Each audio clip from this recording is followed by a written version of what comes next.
Mass director Boyapati Srinu దర్శకత్వంలో mega power star Ram Charan, Kiara Advani combination లో తెరకెక్కిన చిత్రం వినయ విధేయరామ. నేడు ఈ చిత్రం ప్రపంచ వ్యాప్తంగా వేల థియేటర్లలో విడుదలై పాజిటివ్ టాక్ ని సొంతం చేసుకుంది. చిత్రాన్ని చూసి బయటకొస్తున్న ప్రేక్షకులు రామ్ చరణ్ నటనకు బ్రహ్మరథం పడుతున్నారు.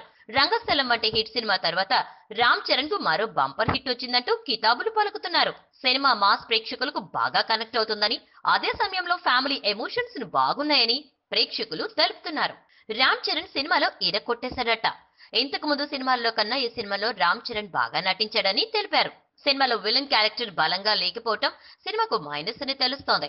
సినిమాలో ఫైట్ సీన్స్ హైలైట్ గా ఉన్నాయన్నారు. కైరా అద్వానీ అందాలు సినిమాకు ప్లస్ పాయింట్. సినిమా చూస్తున్నంతసేపు బోయపాటి గత సినిమాలు గుర్తుకొస్తాయి. ఏదేమైనప్పటికీ వినయ విధేయరామ చిత్రం పాజిటివ్ టాక్ ని సొంతం చేసుకోవడంతో మెగా అభిమానులు పండగ చేసుకుంటున్నారు. మరి బాక్స్ ఆఫీస్ వద్ద కలెక్షన్లు ఏ విధంగా ఉంటాయో మరో వారం రోజులు వేచి చూడాల్సిందే. ఈ వీడియోపై మీ విలువైన కామెంట్స్ ని మాతో షేర్ చేసుకోండి. అండ్ ఇంకో విషయం, సబ్స్క్రైబ్ చేయడం మర్చిపోకండి.